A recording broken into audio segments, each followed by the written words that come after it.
Student my self Pradeep Sharma. जो student अभी जो हमारा चैप्टर चल रहा है आपका हिस्ट्री का 4th चैप्टर चल रहा है और इसके टॉपिक जो चैप्टर का नाम तो आपको मालूम ही होगा, more about the tribals. Tribals का मतलब है आदिवासी जो जंगलों में रहने वाले लोग हैं उनके बारे में है। ठीक है, उसका हमने बता दिया कि कितने ग्रुप कैसे कैसे ग्रुप हुआ करते थे, कहाँ कहाँ रहा करते थे, उनकी जातियाँ क्या थी, इसके बारे में हमने आपको बताया था। ठीक है, क्या क्या प्रॉब्लम थी, वो किस प्रकार से अपना जीवन निर्वाह करते थे, वो सब इसमें आपका दिया गया है। तो इसको आप थोड़ा सा ज़रूर देख लेंगे। इसके बाद आज का टॉपिक जो स्टार्ट होगा आपका, भाई अभी जो बता दिया कि वहाँ पे जो उनके जो ट्राइबल्स के चीफ थे उनकी भी पावर उन्होंने छीन ली थी।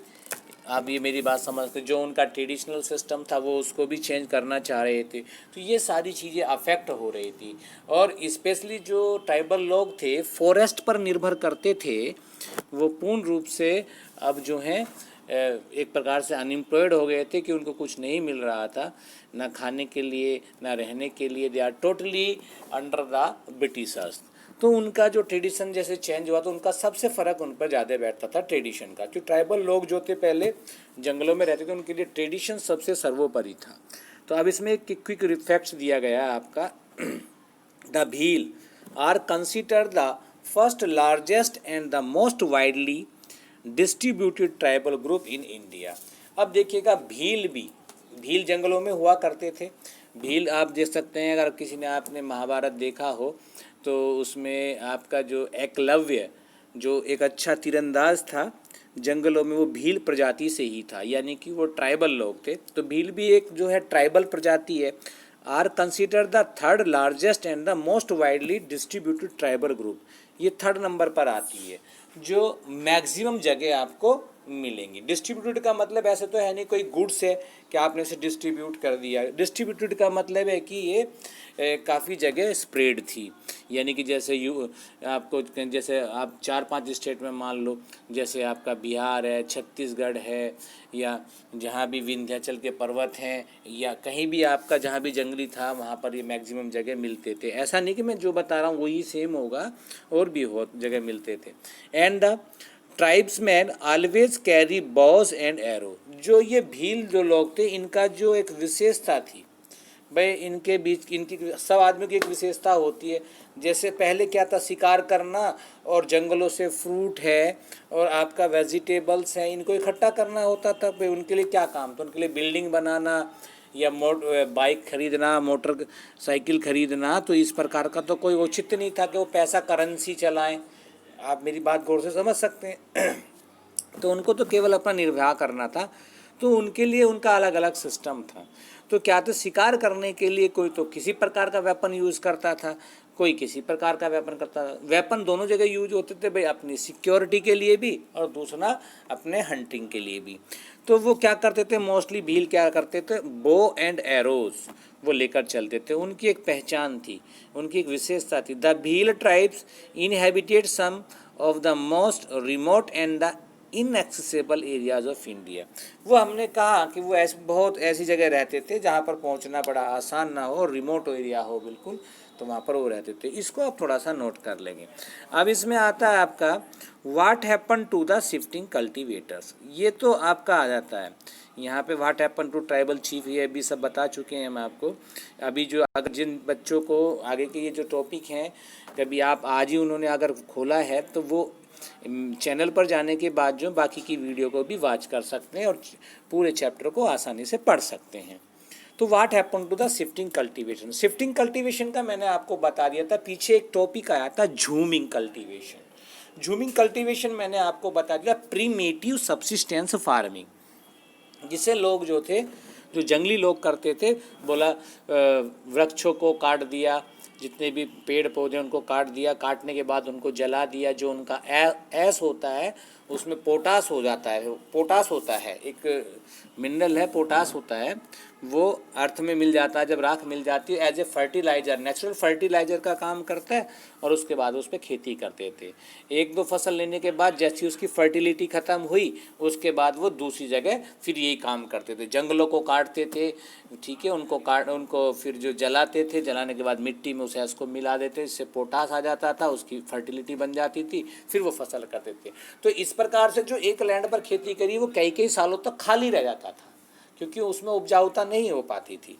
तो अब जो जो शिफ्टिंग कल्टीवेशन करते थे ट्राइबल्स लोग, उनके साथ में क्या हुआ, अब देखिए सारा का सारा क्या क्या हुआ। अब पूरा ब्रिटिशर्स ने कैसे रूल बनाया, उनका किस प्रकार से बंद किया, सब पता चलेगा। The British thought that if they force the shifting cultivators to settle down they would have more control over them। अब ब्रिटिशर्स की सोच देखिए, ब्रिटिशर ये सोचते थे जो भी शिफ्टिंग कल्टीवेटर्स हैं अगर वो एक ही जगह रुककर खेती करने लगे तो उससे हमें ज़्यादा बेनिफिट होगा। क्योंकि जब ब्रिटिशर्स के अंडर में था, ब्रिटिशर्स तो क्या लेते थे, टैक्स लेते थे, रिवेन्यू लेते थे। अब जैसे एक आदमी खेती आज इस वर्ष यहाँ पे कर रहा है, ठीक है, उसके बाद जो है अगली साल जो आएंगे ब्रिटिशर्स वहाँ पे वो मिलेगा नहीं, उन्होंने अपने हिसाब में लगा लिया भाई ठीक है भाई इतना रेवेन्यू आ जाएगा, वो व्यक्ति वहाँ पर है नहीं, उसने चेंज कर दी जगह। तो इस प्रकार से वो सोच रहे थे कि इससे जो रेवेन्यू का जो सोर्स है ये कम हो रहा है। अगर एक ही जगह सेटल हो जाएं वो लोग, एक ही जगह सेटल लोग हो जाएं तो क्या है, उससे रेवेन्यू आराम से प्राप्त किया जा सकता है, या टैक्स उनसे आराम से प्राप्त किया जा सकता है। विद दिस इन माइंड, ये दिमाग में रखते हुए यहाँ पर देखिएगा, दे इंट्रोड्यूस बेवार, उन्होंने बेवार को इंट्रोड्यूस किया। The term use in Madhya प्रदेश, ये बेवार का जो वर्ड्स है कहाँ यूज किया गया है, एमपी में, ठीक है, मध्य प्रदेश, भारत के लगभग मध्य में पड़ता है मध्य प्रदेश, जिसकी राजधानी क्या है आपका, भोपाल है, आप देख सकते हैं, ठीक है। Introduce bewar, the term use in Madhya Pradesh to define the settling down of shifting group.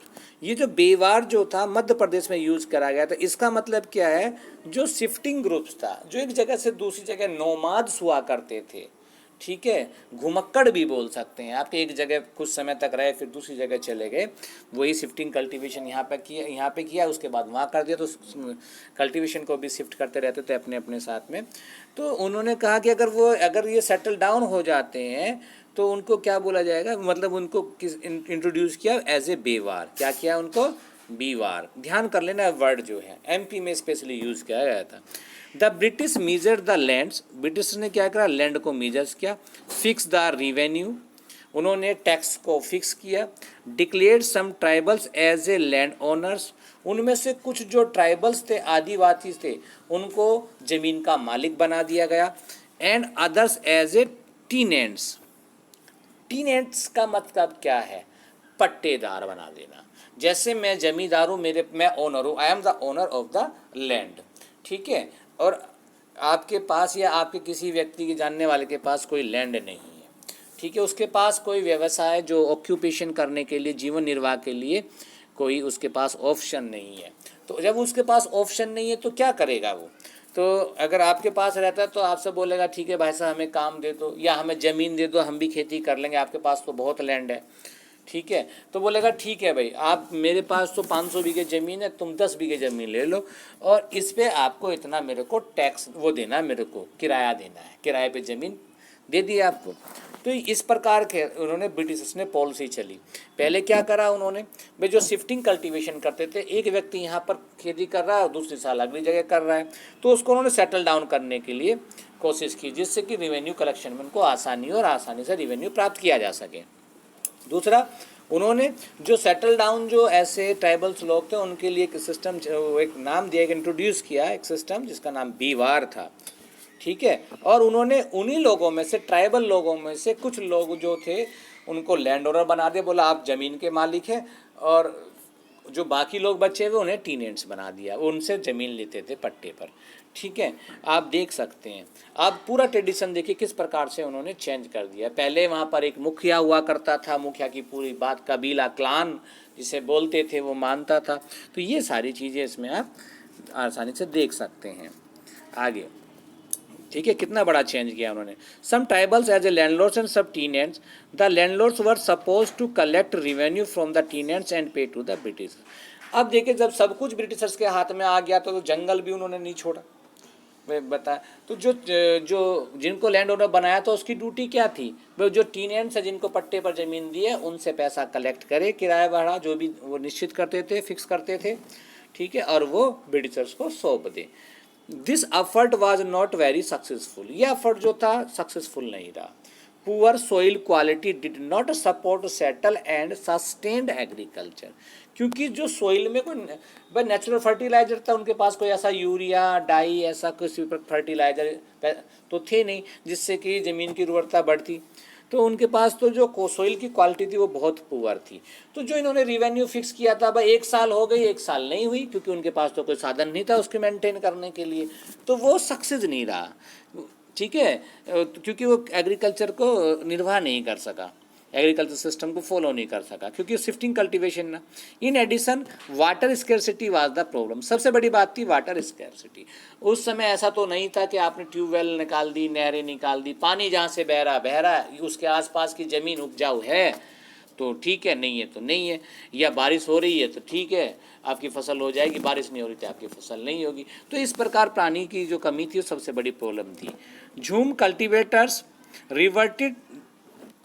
Reverted their old system, तो जो झूम कल्टीवेटर्स थे वो दोबारा से वही अपने उसी प्रकार के सिस्टम में वापस आ गए, यानी कि एक जगह खेती करी फिर बदल कर दूसरी जगह कर ली, जंगलों को काट दिया, उन पेड़ों को जलाने के बाद उसकी राख बनी। राख में क्या होता है, पोटास होता है, पोटास ज़मीन की जो उपजाऊता उसके लिए बहुत ज़रूरी होता है, तो उसी प्रकार का सिस्टम उन्होंने शुरू कर दिया।